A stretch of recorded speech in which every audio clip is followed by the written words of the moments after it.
All right, thank you guys all so much for coming. We've got a good crowd so far.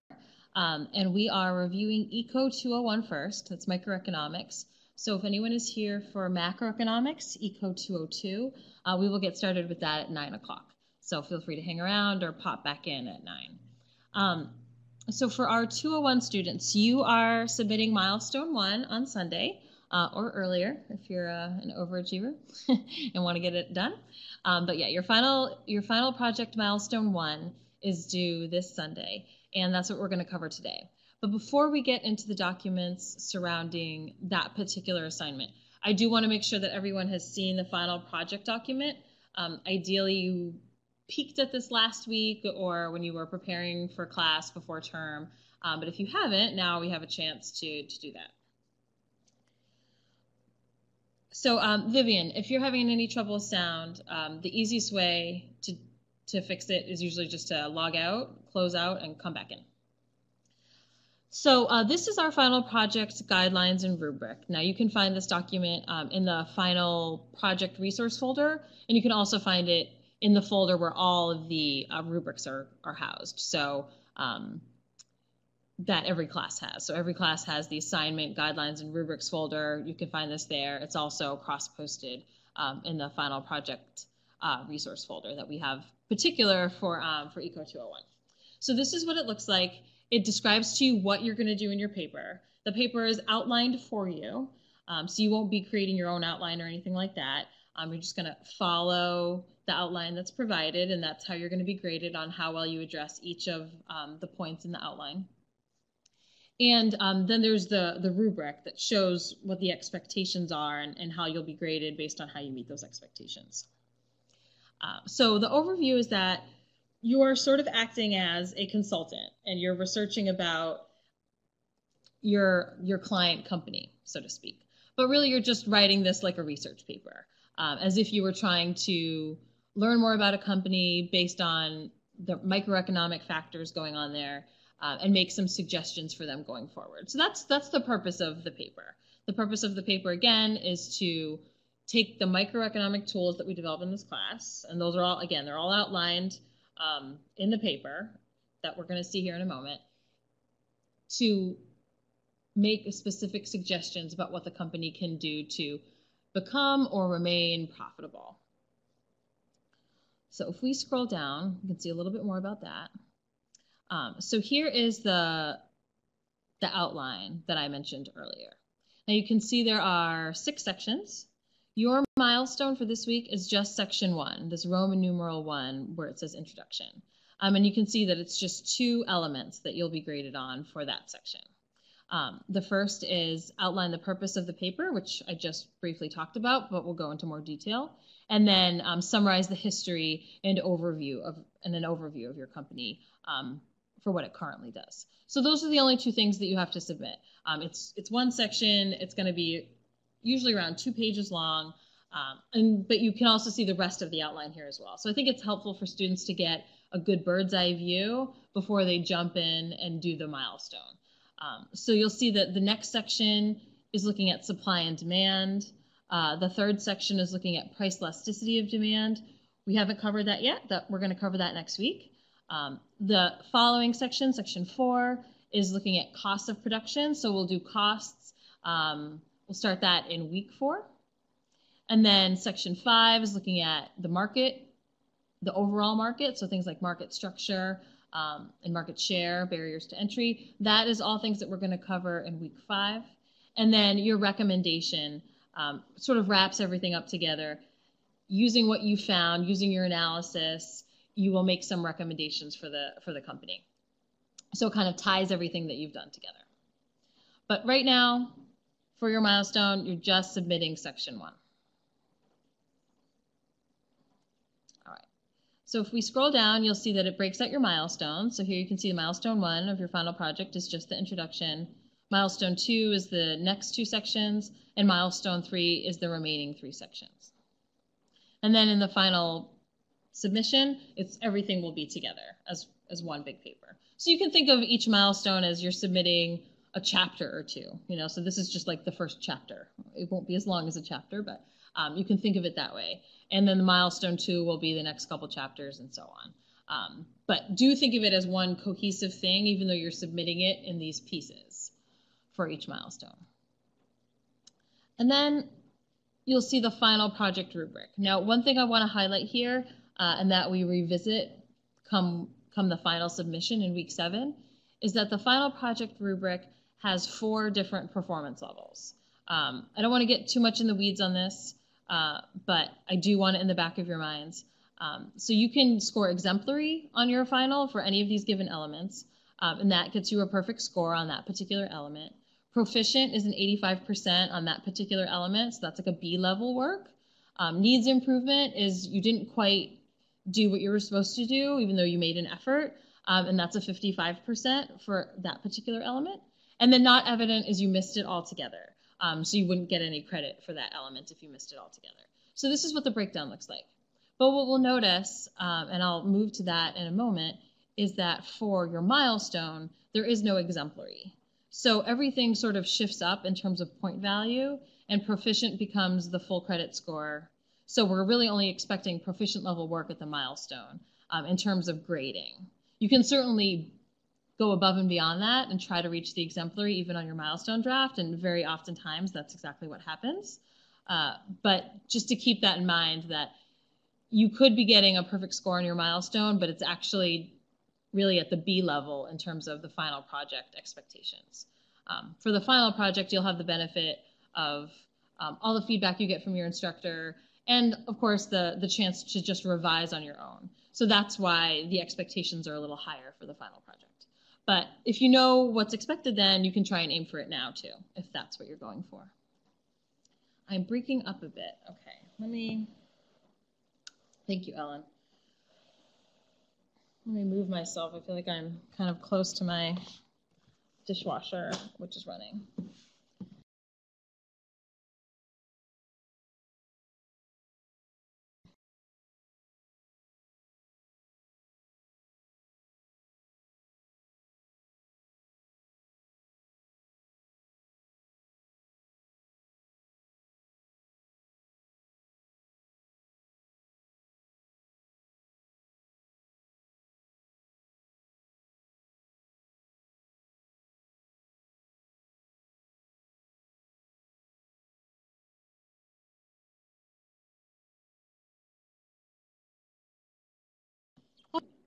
All right, I'm sorry, I lost my connection there for a moment, guys. All right, so I hope it's clear that the final project rubric has slightly higher expectations than your milestones. And I think it would be a great idea for you to definitely save this to your computer so you have a local copy of it, and maybe even print it out and have it next to you while you're working for each milestone, so that you sort of have the end in mind as you work.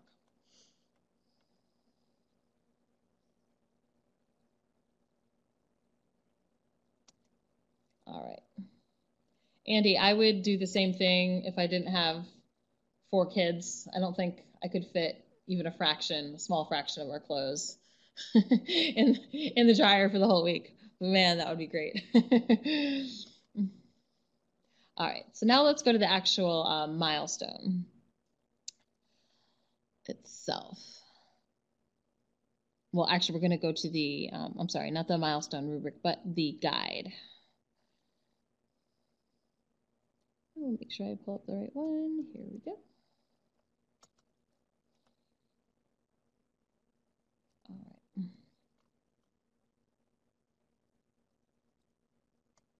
All right, so I see someone has raised their hand. Unfortunately, so it looks like Viviana. If you want to type your question, Viviana, into the chat, that would be great. We don't have audio for participants because there's just too many people. So any questions you have, just type them in. Can I answer Alex's question? Oh, there we go. Can you still receive 100% on the milestone, or is it 85% tops? Great, thank you. That becomes 100%. So the proficient level. So what you see is what's called proficient, and all the descriptors for proficient, like this doing X, Y, and Z gets you proficient, that's worth a full credit score on the milestone. So if you're right at that level and not at all beyond in terms of your actual performance, what you actually wrote, if you don't make any adjustments, you'll stay at proficient for the final draft, but that's only going to be worth 85% instead of 100% like it was on the milestone. So the idea is that you're going to receive feedback from your instructor. So if you're meeting that proficient level, they'll let you know that, this is what might need to be done for the final if you want to move up, so that you know that you're not there yet, even though the score that you got was a full credit score for the milestone. Hopefully that clears it up. But the description of the performance is the same.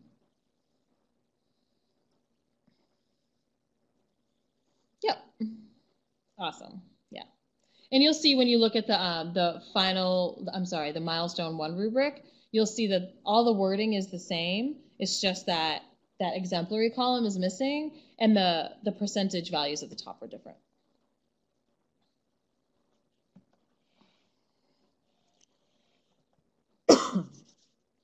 Yeah, thank you. Okay, so this is our guide, and this is where ideally we want you, after you've looked at the rubric, ideally where we see students spending a lot of their time in terms of understanding the expectations for each of the critical elements. We understand that rubrics aren't necessarily always easy to interpret, especially from a student's perspective. So this is meant to more clearly lay out our expectations for you on each of the elements. And keep in mind that because this is written, again, this is written with the final product in mind, this is meant to address that exemplary column. So it includes expectations for meeting exemplary on the final. So if you follow this and you do a really good job following this and executing each of the elements throughout your milestones, you'll find that you might already be exemplary in a lot of your critical elements, even from your milestone. And that's the reason why, because this is meant for the final draft. Okay, so yours you will have a title page, APA formatting. This is an old version of the final paper guide. It still has an abstract. We no longer require an abstract for a variety of reasons. It wasn't called out specifically in the rubric, and it's not in your grading, so it caused a lot of confusion for students and for faculty. If you want to include an abstract, I think it's good practice, because there are going to be courses that you take in the future that will require it, and learning how to do it in APA format and what's expected of that is good practice, and you won't lose any points if you don't do it perfectly, because it's not its own element on your grading rubric. So think of it as good practice if you want. Otherwise, you can skip it unless your instructor is specifically asking you for it. But we've taken it out of your version of the guide.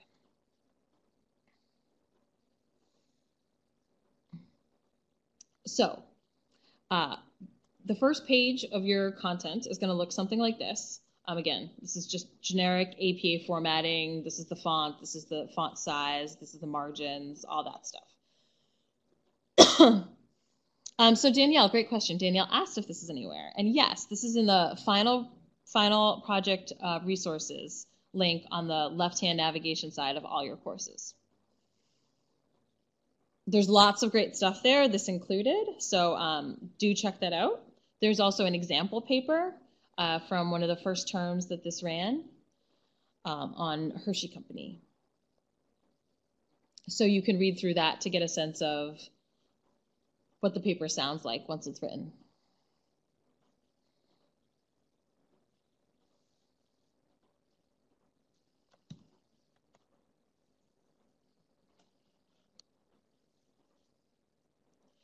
Rayanne, I would just do your best to follow the APA guidelines in terms of styling. Some instructors are more strict about the guidelines than others.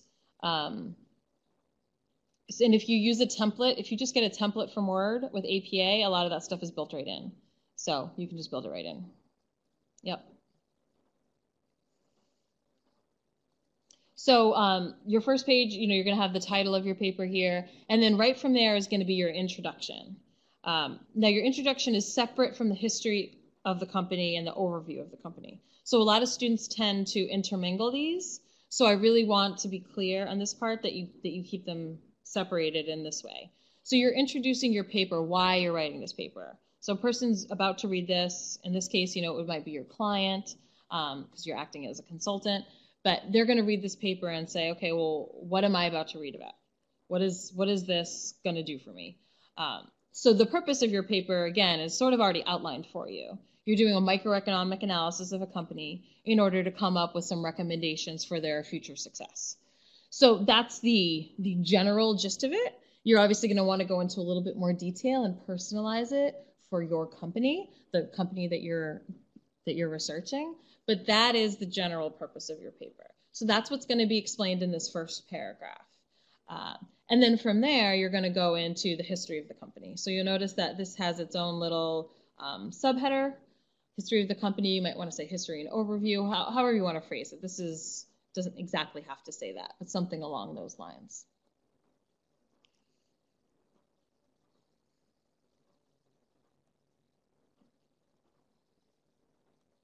So I'm just checking the chat to make sure I haven't missed anything. Looks like things are good. So for the history and overview of the company, it's just this first page. You're gonna, now this might be a little longer for companies that are older. So a company like Ford, which has been around for over 100 years, might have a little bit of a longer history to discuss than a company like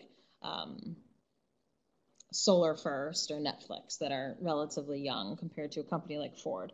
So either way, the content of these two put together should be about 2 pages. It should definitely go on to a second page. If you can fit everything on one page, you probably haven't gone into enough detail on the history of the company and the overview of its current business. So you're going to give an overview of, you're going to do the history of the company. We want to know less about, who was the president and who was the chairman, although mentioning those things sometimes is helpful, but you don't need to list all that stuff. It's not just to name dates and things like that, but more from a business perspective. What kinds of products were they doing? Where were they operating? Anything that's relevant to the microeconomic analysis that we're going to think about. So, in a company like Netflix, it started out as a DVD mailer, and now it's obviously something very different. Ford started with the Model T, and now it's, something very different. So that's the kind of thing we're looking for in terms of the history. And then the overview should really look at all the things that they currently do, where they do them, maybe a snapshot of how much they do them, things like that. So this section will be probably at least a full page, usually 2 to 3 large paragraphs. Yeah, Anheuser-Busch, that's another very old company. So yeah, they have a long history. All right. So that's really all you have to do for this section. You are not, for this milestone, you're not applying any microeconomic concepts yet. This is our first week getting into the model that we're going to learn most about this term, which is the supply and demand model, and we'll build off of that as we learn about price elasticity and then different market structures. But for this one, we really just want you to set up your paper and do this section 1 before you get into applying the concepts that we're going to learn throughout the rest of the term. So generally, students do very well in this section. The biggest thing I see students have trouble with is the purpose of the paper. And again, if you read through the final project document carefully and the prompt, that will explain to you what the purpose of the paper is. So you just have to make it specific to the company that you've selected. And this is probably an area where the Writing Center can help you out the most, because this is more about how to structure a paper, how to write something like, like a thesis statement. And they can help you with that more than they can help you with applying economic concepts later in the paper. So if you have any concerns about this, or it's been a really long time since you've written a research paper, you might want to make an appointment with the Writing Center, and this is the exact kind of thing that they're best suited to help you with. And just a note, I feel like I always learn a little bit more about the resources available to students at SNU. There are so many. I think it's easy for us faculty and for students to forget about all the options there are out there. But if you go to all of our courses have in the course tools section, which is also on that blue left-hand nav bar. If you click on course tools, you'll see there's an option there to submit your paper, and you get feedback on it 48 hours later.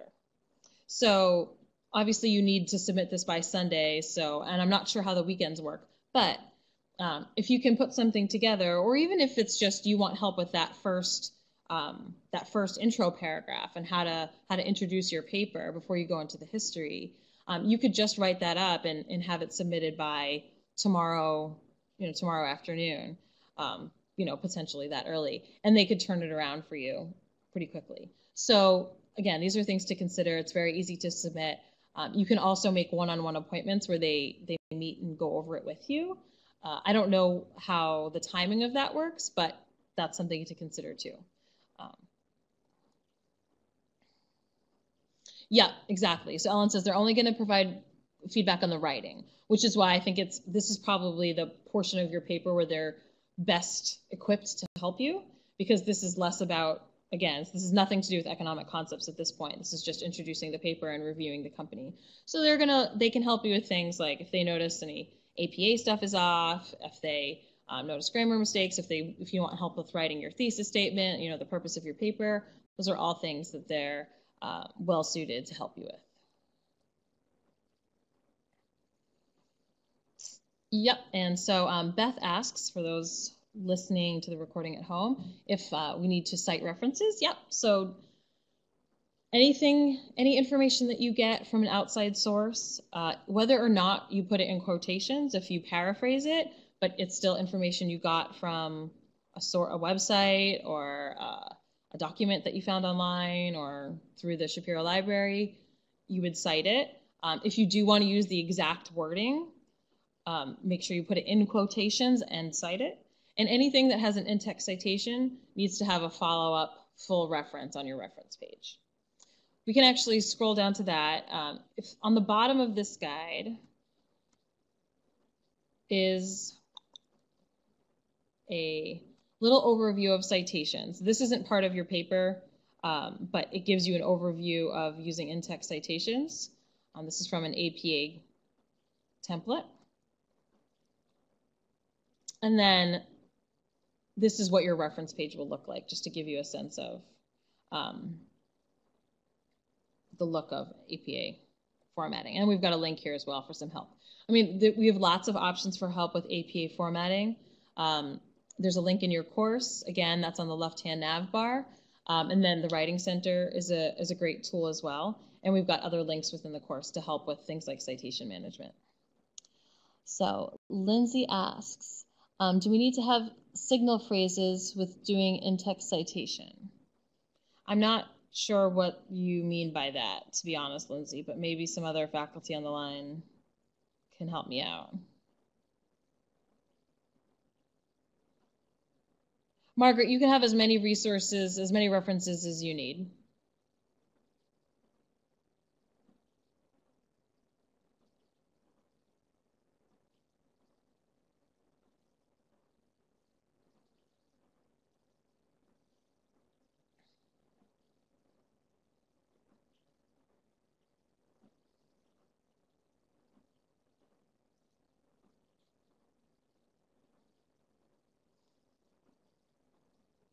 So we're waiting for, when you say cited text, do you mean when you use quotations, when you directly quote? Is that what you're referring to, Lindsay? Okay, I see what you're saying. I think that's just good writing practice. When you just have a quote that's just there, it's called a hanging quotation.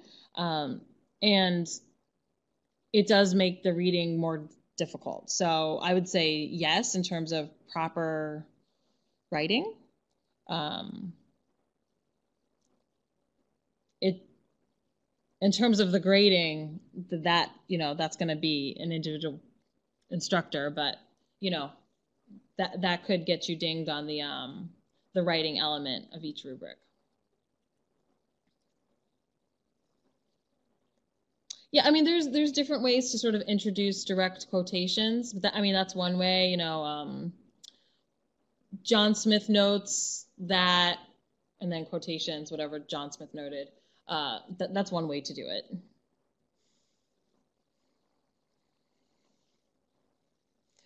You don't always have to say the author, but you might introduce it with part of a sentence and then go into the quote, like research shows that, and then the quotation of whatever you want to directly quote. That would be another way. You don't have to say the author. Yeah. Yeah, or like what Ellen wrote. So I think in general, if you're going to directly quote something, it's good to put it in context. Yeah, I mean, it's just a better practice when you're writing. But I'm also not an English teacher, so.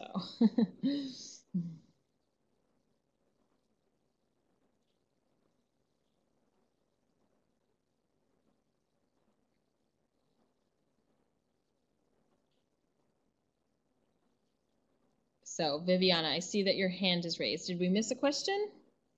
Let me scroll up and make sure I didn't miss anything.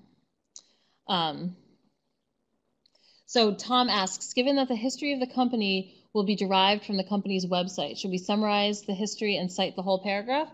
That's one way to do it, Tom. Some students get a history of the company from more than one source, so they might have different in-text citations throughout that section. Depends on how much detail you need to go to. Sometimes it's on different parts of the company's website if that's the source that you're using. So you might go to the about page of the company, and that's more current day stuff, and then the history is more previous stuff, so you might be citing from different places. But yeah, that's a possibility, what you describe.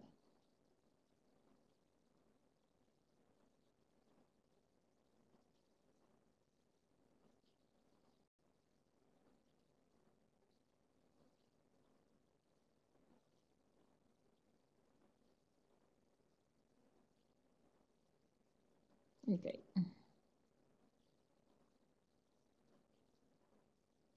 Yeah, Purdue's a great tool. I like that one.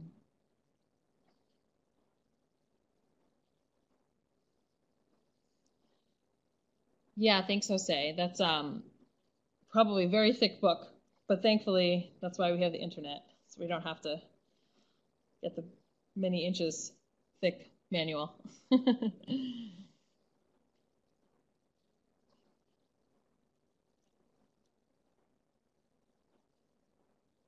Oh, that's it? I guess I was just assuming that it would be very thick.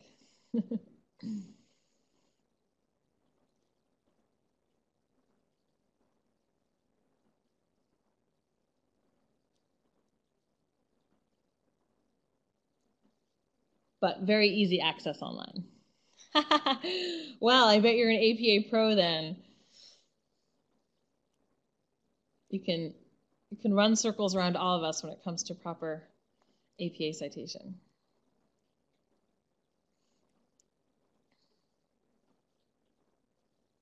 So Tashi, the one that Ellen shared is a good one.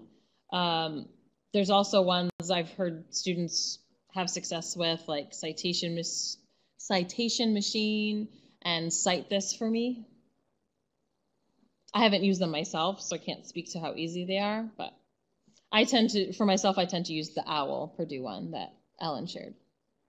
Cite Fast. Oh, I haven't heard of Cite Fast. There's a new one.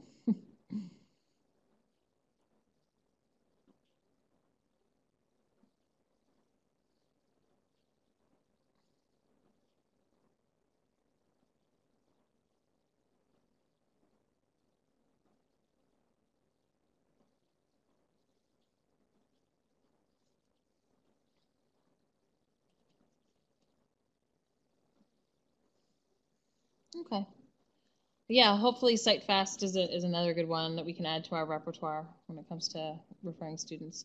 But again, the Writing Center has great resources as well, so we can always check them out. And the link that's in our course. All right, so we are at 9 o'clock, so it's time to switch over to macro. So 201 students, if you have any other questions, love to take them real quick now before we switch over.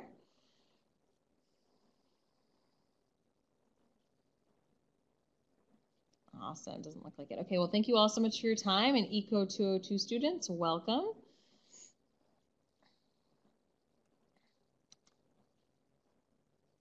All right.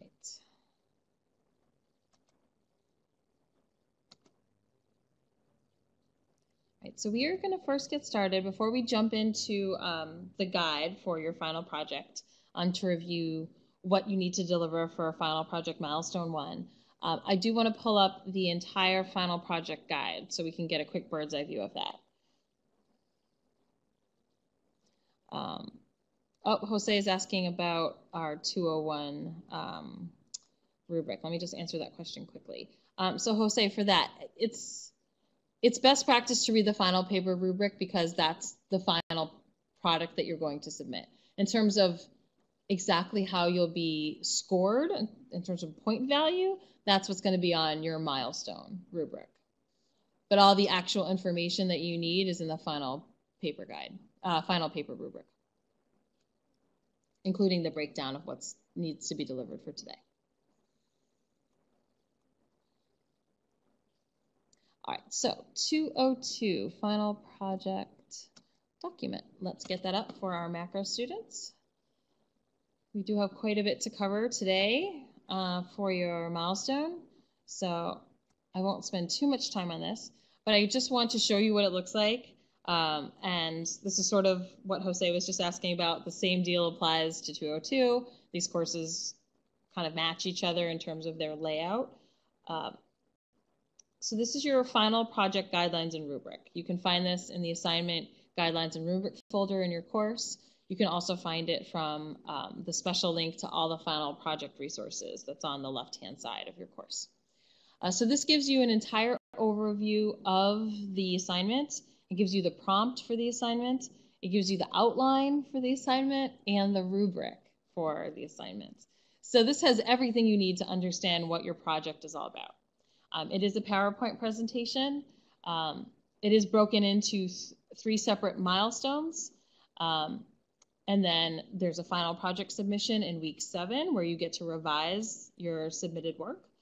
And we have the whole thing outlined here for you.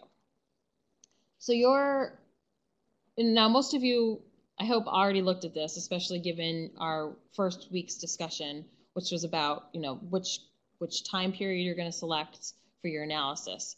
So you might have wanted to take a look at this before deciding. So you're taking a 10-year time period. And remember, if you pick the 2000s, it's not 2000 to 2010 because that's 11 years. It's 2000 to 2009. You just give yourself an extra year of data to collect, so don't do that. So you're going to look at a 10-year time period in U.S. history, and you're going to do a macroeconomic analysis. So you're going to be collecting some data, analyzing that data, and then you're going to also be looking at policy. So fiscal policy, which we're going to get to in a few weeks, monetary policy, we're also going to get to that in a few weeks. And then at the end, you're going to come to some conclusions and give some of your thoughts about some of the policy actions based on the data that you collected. So this is the whole overview of what's going to be included in your entire project. Now, what is required for this first milestone of the final project is most, but not quite all, of Section 1. So Section 1 is examination of macroeconomic data.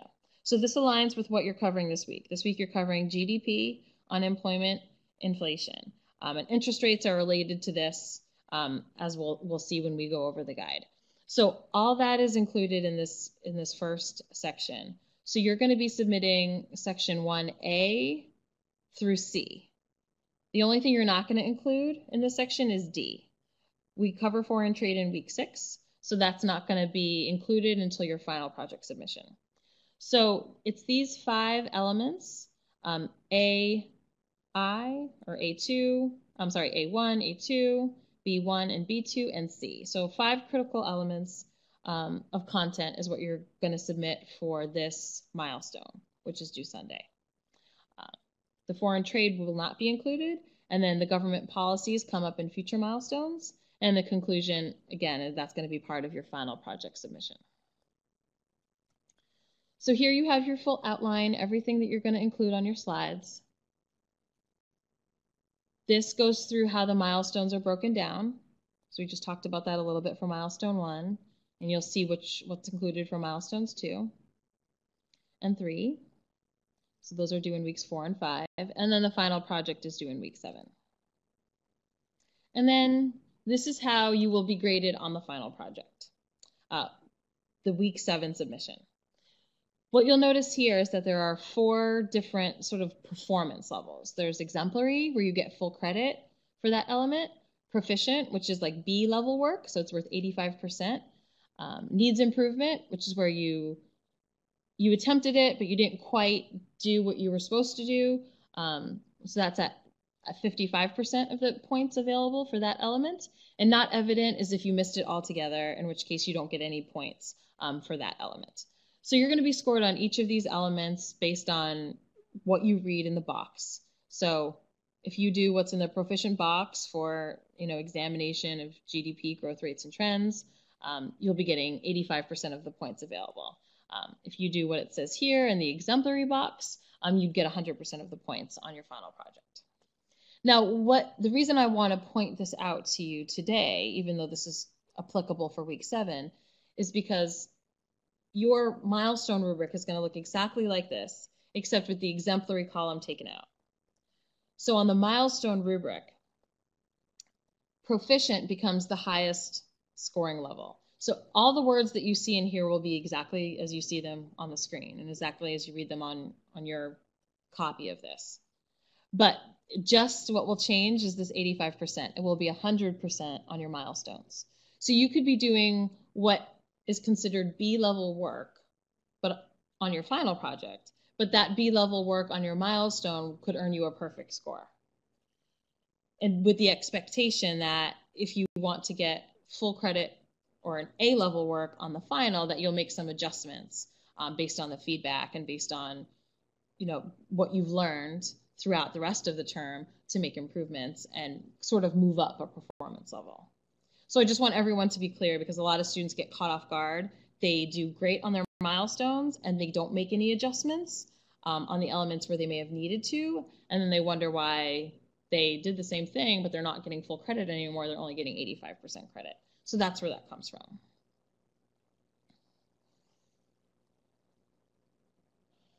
All right, so hopefully, Jim, you were able to find it. Yes, for some reason when they designed this, and maybe when we move to the new learning management system, I can have them change the name. But yeah, for some reason they called it the guide. I think, Jim, the reason it's just called Final Project Guide is because it includes more than just the rubric, because it includes all of the overview and the prompt and the outline and all the deliverables. So perhaps that's why.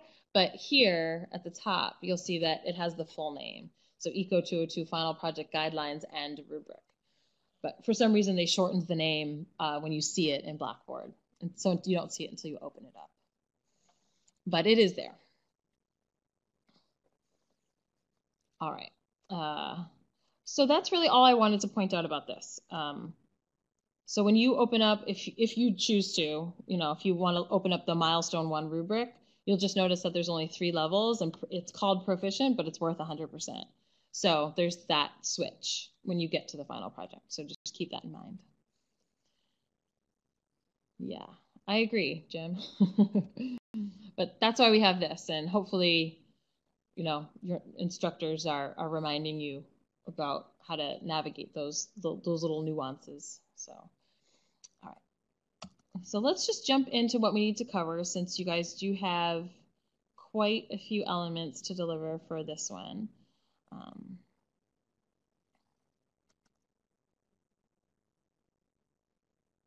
So Carol asks if this will be available later. Yes, we are recording, and it'll be posted on YouTube sometime tomorrow morning. I try to get it up as early as I can, and then the link will be shared out through the instructors. But Ellen, if you want to share now in the chat, if anybody wants to hang on to it, is the link to our SNU Eco channel, which is where it's posted. That has all of our webinars, so past webinars, and it's where I'll post this one tomorrow morning. So if you have that link, you can just check it whenever tomorrow. Usually I have it up by 10 a.m. at the latest, usually definitely by noon Eastern time. So if you check any time after that, it should be up. That way, you know, if your instructor hasn't shared the link out yet, you'll have it.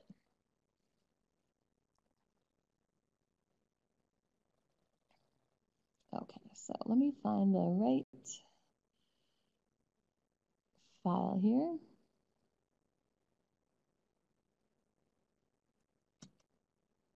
Okay, let's hope this is the right one. Oh, it is. Yay. Yeah, so Carol's bringing up in the chat the week of Thanksgiving is when Milestone, is it Milestone 2 or 3? I can't remember. It's pretty soon, so that's got to be Milestone 2, is due that week. So our webinar, which is usually Wednesdays, will be Tuesday night, because I know a lot of people have to travel on Wednesday. So yeah, so just it is marked on the banner, the announcement in each class, that it's a different night, but just a reminder for people tonight and those watching the recording at home. All right, so here we have your, not to be confused with your guidelines, but the final project guide. It might be called template in the class. But this, again, you can get this document in the course in the left-hand nav bar under final project resources. So that's our final project supplemental resources. So that's on the left-hand side. This is included there. There's an example project that you can take a look at. And then there's some other data resources. So links to different data websites that you're going to need to pull all this together. So Maureen has her hand raised. Unfortunately, we don't have audio rights for students. So if you want to type your name in the chat, type your question in the chat, we can address your question. Or maybe I missed a question and that's what you're trying to let me know.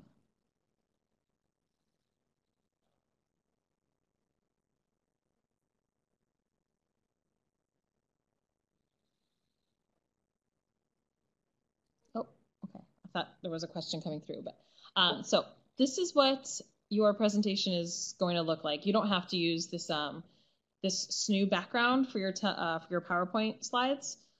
You're free to use it. It's available to you in the module tool folder, but you can switch it to something else if you want to personalize it. As long as it's still neat and professional looking, that would be best. So you're going to have a title slide. It's going to look something like this. It'll have a title. It'll have your name and your instructor name. Okay, so Jim asks a great question. So do we cite in the slides or in the speaker notes? The answer is both.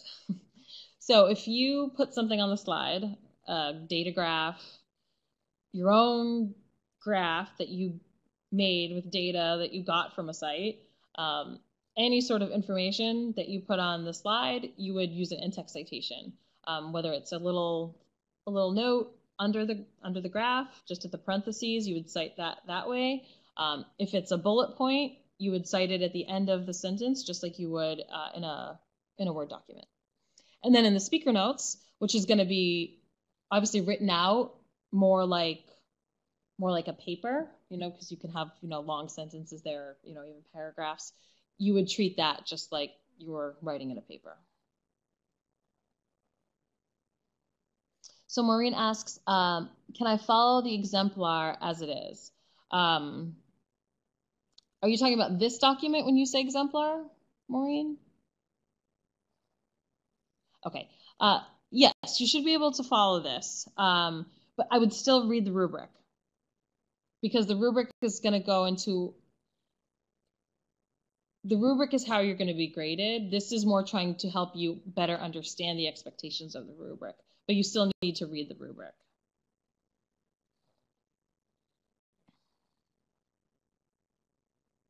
Okay, so Chelsea asks, do we not use the citation slide? So you are going to have a reference slide, Chelsea, yep, at the end, but that doesn't, remember, when I say citations, I'm talking about in-text citations. So you have the parentheses with like the author's name, comma, the year, and that's it on the actual written work that you're doing, the slides and the speaker notes. And then at the end, you're going to have a slide that's just the references, and that's going to be the full reference listing at the end. Yep. And for all of this, you're using APA style. So the in-text citations are going to be APA style, whatever the conventions are for that based on the kind of source that you have, and then for the references as well.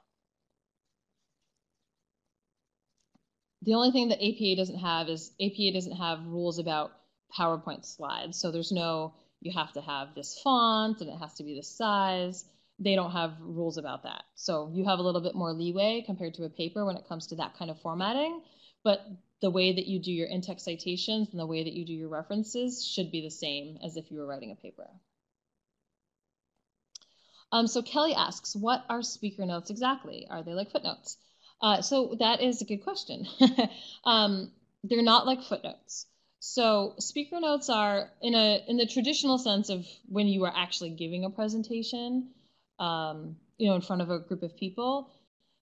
It's not what the audience sees. So right now you're just seeing my slides. But when I'm giving a presentation, I can see this area underneath the slide where I type in more detail the stuff that I want to say. So when you put up a slide in front of a room full of people and you're giving a presentation to them, you don't really want to have tons and tons of text. That's not what you're trying to do. You want them to listen to what you're saying. So you have some key points up there. Maybe you have some graphics, some images, some data, if it's that kind of a presentation. And then you're going to go into a lot more detail on what you say. So your speaker notes are sort of to help you remember when you're actually giving the presentation. You're not going to give this presentation orally, of course, in this class. So think of it as what you would say, how you would go into more detail about the bullets, the quick little data points, any graphics that you put on your slide. Yep, and speaker notes are required, so I'm glad that, that we're bringing that up.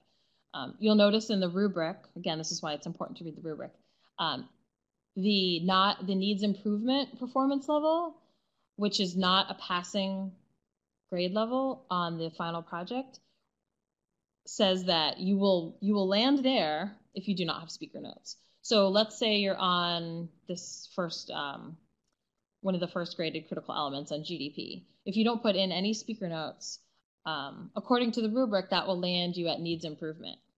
Even if you did a great job on the slide, if you don't include the speaker notes explaining what's on the slide, you won't be at a passing level for the final project.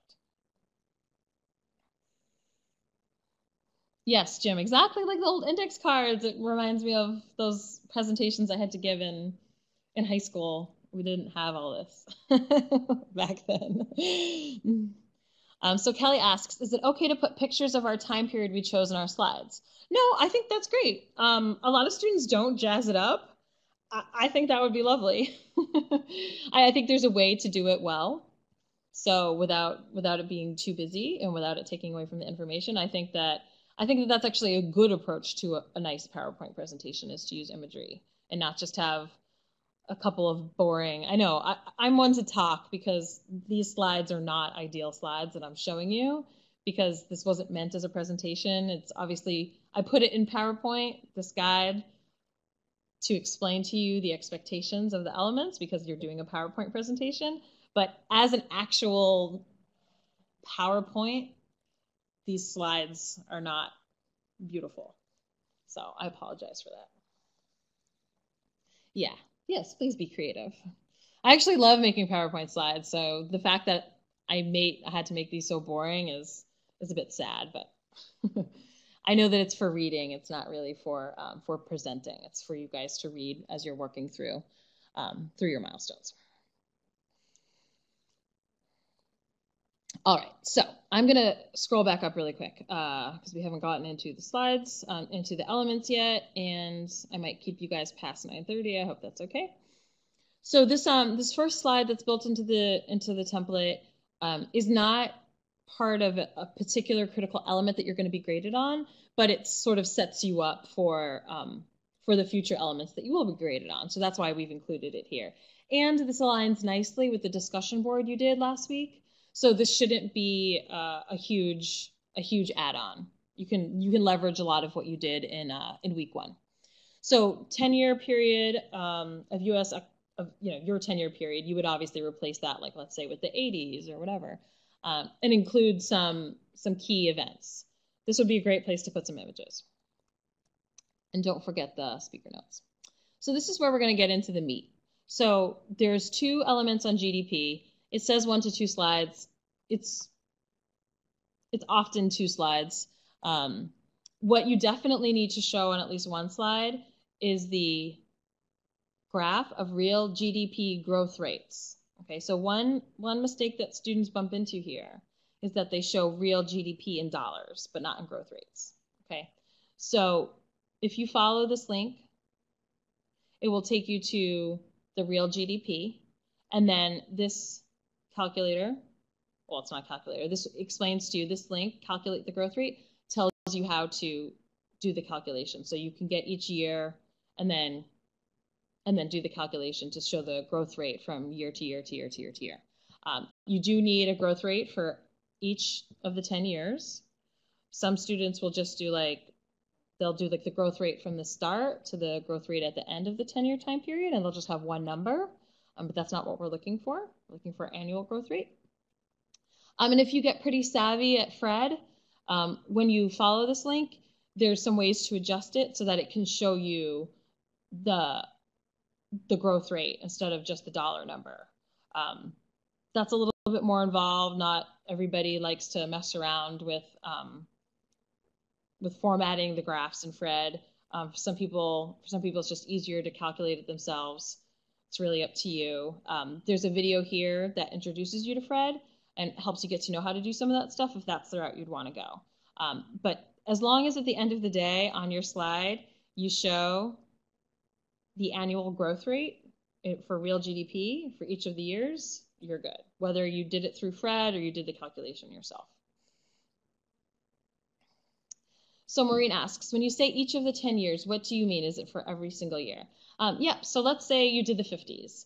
So when you look at the growth rate for 1950, that's how much the economy grew in 1950. So from the end of 1949 to the very end of 1950, that would be the growth rate. So if the economy started at, it wasn't this big back then, but let's, $10 trillion, and then went up 2% to however much 2% more of 10 trillion is, that's the number, that's what you're looking at. So you give that for 1950, then you give it for 1951. So 1951 is the growth rate between the very end of 1950 and the very end of 1951. So it's that 12 years. And then you do that for every single year. So that's what we mean by each year, the annual growth rate each year. No. And Fred is federal. It stands for Federal Reserve Economic Database. Okay, this is a terrific website. It makes beautiful, clear, nice graphs for you. It is not the only place to get the data. It is just the easiest, best place to get the data. But if you find other reputable resources for this information, you are free to use them. We recommend this one because we think it's the best, and that is the most user-friendly. Yeah, so when you get into Fred, you'll notice that it gives you a long time period, and you can adjust it to the time period that you need and then grab the graph. And if you put it into growth rate instead of just dollar amounts, you could just take that graph, take a screenshot, or there's ways to copy it or embed it into your slides. And you can do that. You're going to cite it, of course. If you want to calculate the growth rate yourself using the dollar amounts that are shown in the graph, you can then use those growth rates that you calculate and then put those in your own graph. It's really up to you. Yeah, so Fred doesn't make it easy to do the growth rates. The video should show you how to make those adjustments. And you can, if you really want to do that and you're having a hard time with it, there's probably a ton of YouTube videos out there. Fred has their own YouTube site. We've linked to a lot of them, and that's New Eco. site that that Ellen shared. So I think the easiest way would just be to switch the Fred graph to growth rates instead of calculating it yourself. But so Abby says, I saved my PowerPoint as a PDF like instructed, and it is in portrait instead of landscape. Is that okay? So Abby, if you did it as instructed, what it should look like, yeah, it will be in portrait, like a PDF, like, you know, as if it were a Word document, where the top half of the page is the slide and the bottom half is your speaker notes. Is that what it looks like?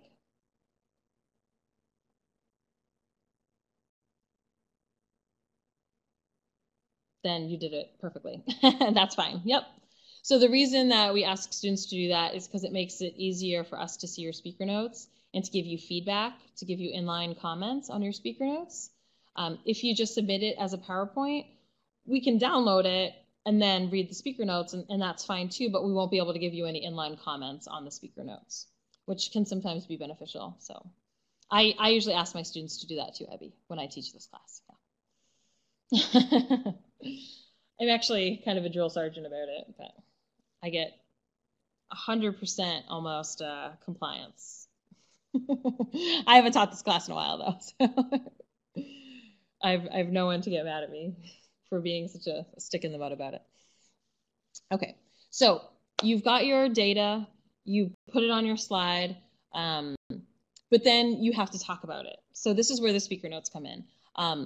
You might want to add a little bit of text on the slide to give some context. I don't think it's necessarily a great idea to just have a graph on the slide and it says nothing. So having maybe one line or two to, again, to give some context would be helpful. And then in your speaker notes, you'll go into a little bit more detail. And the detail that you're going to go into is talking about significant changes that you see in the growth rates, such as dips or negative growth. That would be, negative growth would be a recession, or booms. That's an economic expansion where the growth rate is moving up faster than usual. So those are some things that you would remark on and just give a little bit of context to, because imagine that someone's looking at this graph and they have no idea, is up good, is up bad? With GDP growth rates, it's generally good. We want our economy to grow. So you would use the speaker notes to explain what we see in the graph. All right, and then the second element for GDP, which you could leverage the same slide, you might want to do a separate slide. Usually students choose to do a separate slide. You're going to choose 2 or 3 of the most relevant, relevant events from the time period. So you outline that above, you talked about it in your week 1 DB, that impacted the US economy. And then you're going to apply models that we developed throughout the class. Again, I know we're only in week 2, to demonstrate how these events influenced national output. So you're probably thinking, okay, I've got some ideas of the events that were important in terms of affecting the US economy, but what do you mean by applying specific models? We're only in week 2. And it is true. We're not done learning about macroeconomic models. We will learn more. But for now, you can treat the GDP formula as its own economic model, and that's perfectly valid. So the GDP formula basically says that our gross domestic product, what all is produced in our economy in a year, more or less, is a simple summation of consumption spending, investment spending, government spending, and net exports. So all those 4 elements combine up to make our gross domestic product. So anything that affects any one of those elements will, of course, impact GDP, all other things being equal. Thank you, Ellen. She typed it in our chat. So the example that we have here on the slide, for instance, if there was a large increase in military spending because of a war, you would expect, all other things being equal, to see an increase in GDP because that would increase government spending. So C stays the same, I stays the same, and X stays the same, and G goes up. So if all those other things stay the same and G goes up, then of course, from this identity formula, GDP has to go up. So those are the kinds of things that you can speak to. This is how you can say, okay, this event had an impact on consumption, or this event had an impact on investment, or this event had an impact on government spending or net exports. So that's how you use a model to explain the impact of some of these events in your time period. All right, I know we're already at 9:30 and we have a few more slides to cover, so thank you guys for sticking around. And if you can't stick around, this will all be shared with you tomorrow on the recording. So the next, this is 1 to 2 slides for unemployment and inflation. It's really got to be 2 slides. I think it would be too tight to try and fit it all into one slide. And sometimes students do even more than 2 slides. But usually the way that students break it up is they use 1 slide for unemployment and 1 slide for inflation and address both of the elements separately like that.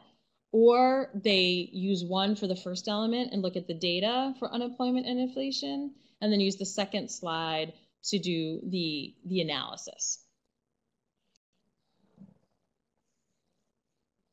But it's really up to you how you want to break it down. But there are 2 critical elements that you're going to be graded on that apply to unemployment and inflation. So the first is sort of like GDP. You're going to get your data for both of them. So again, I believe this sends you to Fred, if I recall correctly. Do you remember, Ellen? If I click it, it might lock me out of Adobe.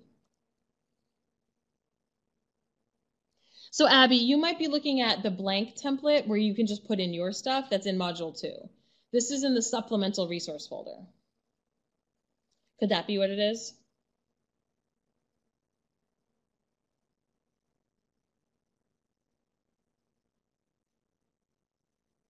Yeah, so the one that's provided in Module 2 is more blank, so you can fill it in. Whereas this is, I think it's like this one is shared as a PDF because you're not meant to type in it.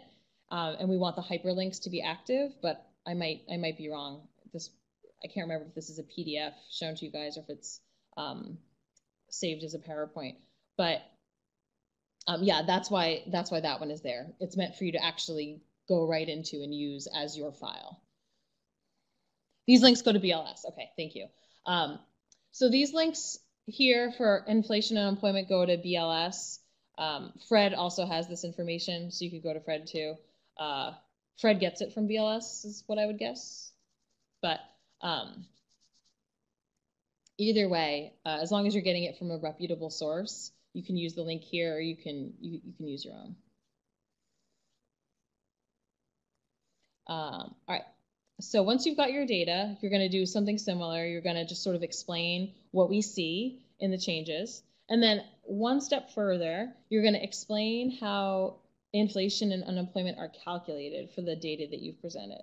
So inflation isn't just inflation, right? There are specific, and that's one of the things we're covering this week, is that there are different inflation indices. So whichever index, this links to a specific one, but if you use a different one, because that's what you researched and that's what you want to use based on the textbook reading or whatever inflation index you're using, you want to describe what that inflation index, how it's measured. Because each one's a little bit different in terms of how they develop their basket of goods, what they include, what they don't include, how they weight things. So you'll want to explain a little bit of the background of the index that you're using. And for unemployment, you'll want to explain sort of the basics of what unemployment is. You know, what does unemployment mean? It doesn't mean everybody who doesn't have a job, right?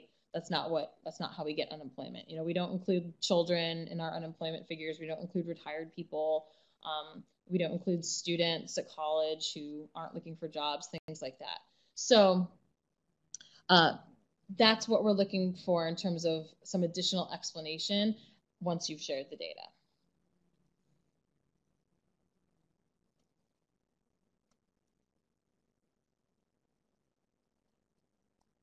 All right, thank you, Ellen. Making sure I'm not missing any questions. Yeah, so is this one linked to CPI?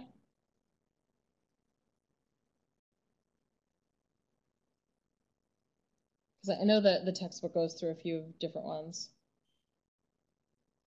Okay. All right, so that's the first element that addresses, again, both unemployment and inflation in that one element.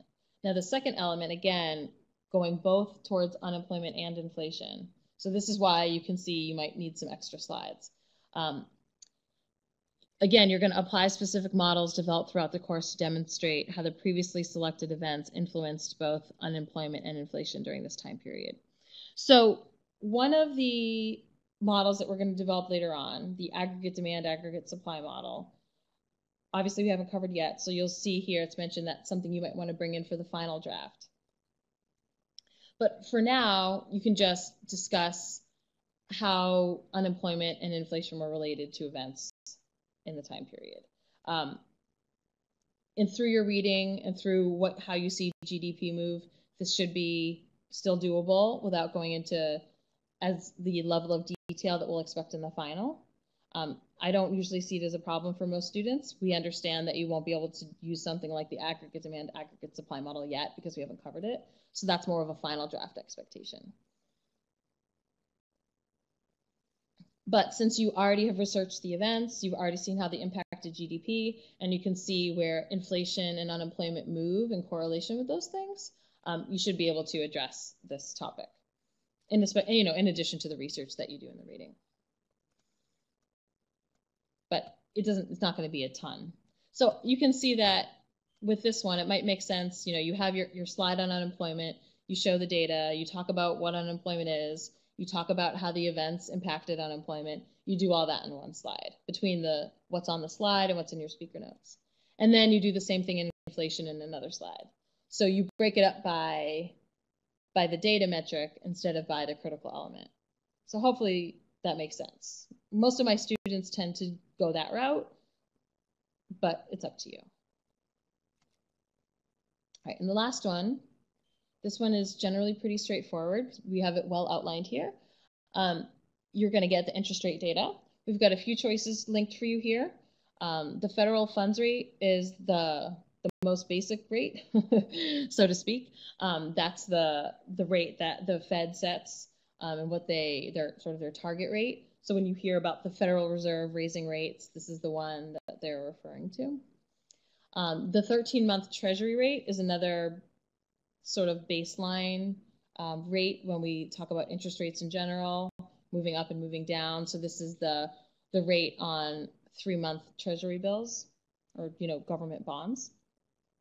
And then the other one we have is the bank prime loan rate. So when you go to a regular bank or a co-op in your hometown, and that's the one that's posted. And then usually they have some level above that. So they'll have the bank prime loan rate plus however much. And that's how they make money. But that's also a good indicator of the rate that regular people are impacted by. So like when you want a car loan or a business loan or a mortgage, it's sort of built off of that bank prime loan rate. So Abby, it's definitely in the, because it's built into the master course. This is in the left-hand navigation when you go to Final Project Supplemental Resources and you click there. There's quite a long list of links and documents, and this is one of them. It might be called Final Project Template. So hopefully that's there. So once you get your interest rate data, and again, this is going to be for each year, just like all the other ones. So you should have 10 data points, an interest rate for each year. Ideally, you show it in a graph. I think graphs are better than tables because you can see the ups and downs better when you show it in a graph than if you just list the numbers. So you present the data, and then you're going to discuss the following. How would the fluctuations affect or be affected by inflation? So inflation and interest rates are very much intertwined. And we'll learn a little, we're learning about that this week. How would investments in foreign trade rates increase or decrease?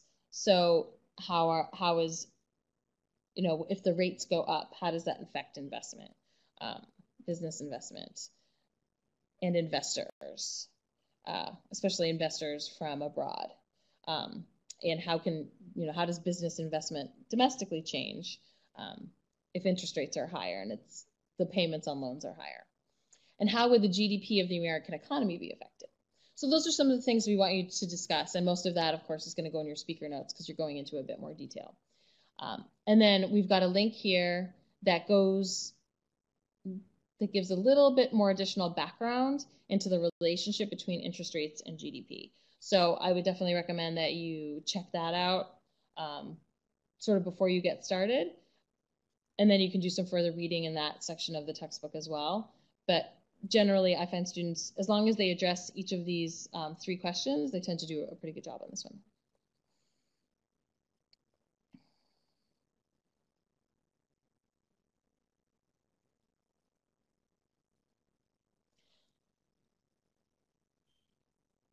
All right, I see some questions.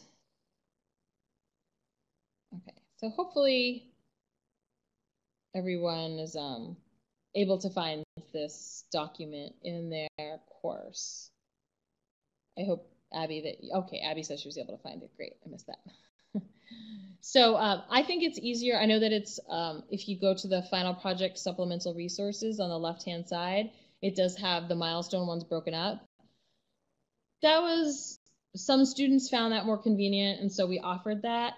I think it's more straightforward to just have this whole thing, and then just refer back to the final project rubric, which tells you which elements are required for each milestone. But everybody works differently, so we just wanted to sort of offer up different ways of approaching it. Whatever worked best for people, they could tackle it that way. But if you have this guide, everything that's in the milestone guides is here. They're identical. It's just they're broken up. I just took the slides that are applicable for milestone 1, and that's the milestone template, milestone 1 template. And then for milestone 2, same thing. I just took the slides that were applicable for that milestone, and that's the template. So everything is the same. Yeah, so the rubric is always going to be your first stop, and I think that you should spend the most time in the final project rubric. That lays out everything, and it helps you keep the end in mind, especially if you want to reach exemplary and get full credit on any of the elements for the final submission in week 7.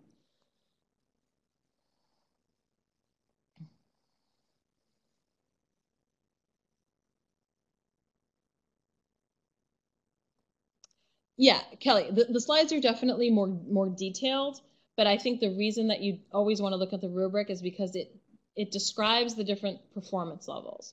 So you can have a clear understanding of how you're going to be graded. This definitely is meant as an aid to help you interpret that rubric, but you have to start with the rubric, is how I would approach it. So the rubric was how the course was designed, and we have the rubrics, and then this was created actually after that as a way to help students with it, because we saw that as a need. So the rubric is still first and foremost the kind of the authority on what's expected of the assignment, whereas this is a supplement. That's awesome. Yeah, I think printing it out is probably the easiest thing. That way you can have it and then work on your slides and sort of look at them at the same time. Yeah. Yep, exactly. Yeah, and this one has links, so you want it on your computer screen. Won't be as handy if you print this out.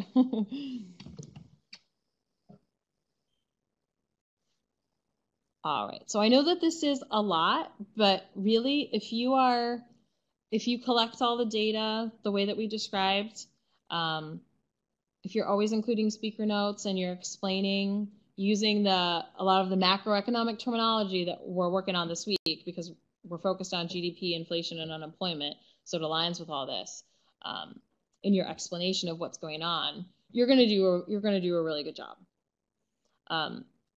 The problem is if you miss any of these bits. So make sure that you address each of the critical elements. Yeah, so we've got links here, and I'm glad that you find them helpful, Larita. There's also links in that supplemental resource folder. So just to the website in general. So like, let's say you really like Fred and you want to get all your data from Fred.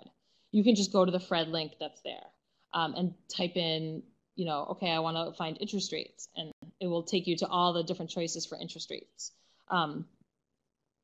We also, and then we have the links to other things like Census Bureau, Bureau of Labor Statistics. I forget what other ones we have up there right now, but they're all there. There's probably other websites too that have good reputable data, but these are generally the primary sources. So the ones that we're sharing. So the primary source, the government agencies that actually collect and slice and dice this data is where you ought to get it. So that's what we've provided here and what we've provided general links to in the supplemental folder.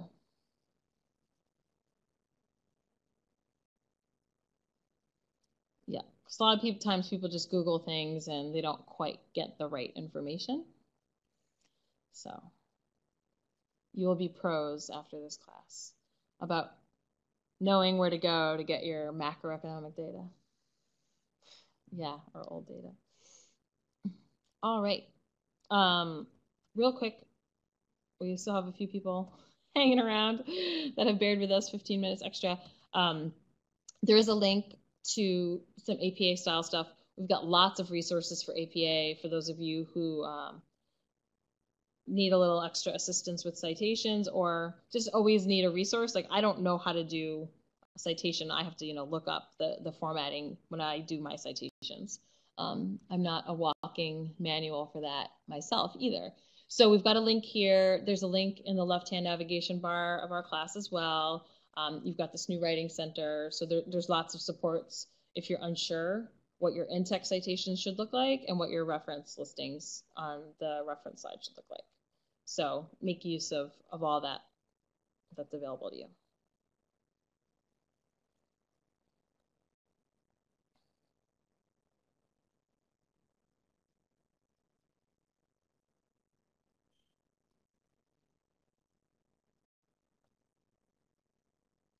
All right. Well, and thank you, Ellen. Ellen's mentioning again on our left-hand navigation, there's a folder there that one of our fantastic instructors made for us. I don't think he's on the line tonight, but he put that together, and I think it's a really, really helpful guide. So that's an easy one-stop shop for a lot of this. Oh, he's in trouble. All right. Well, I've kept you all long enough. Are there any last-minute questions before I let you all get some rest?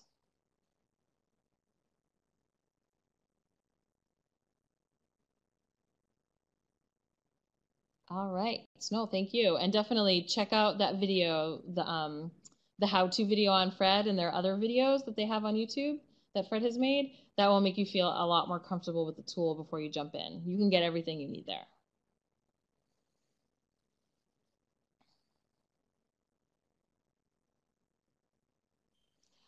No, you don't have to show an event for each year. I think it just says on the slide just a few. So if you like, 3 or 4 should be good. Definitely not one for each year. That would be overkill. Yeah, and we wouldn't want to, oh my God, I can't find anything for 1993. We don't want to put you in that position.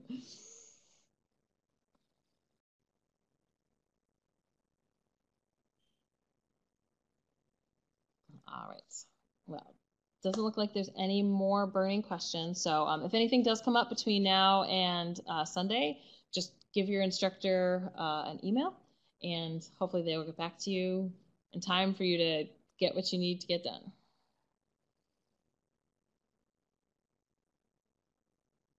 That's true, Ellen. Some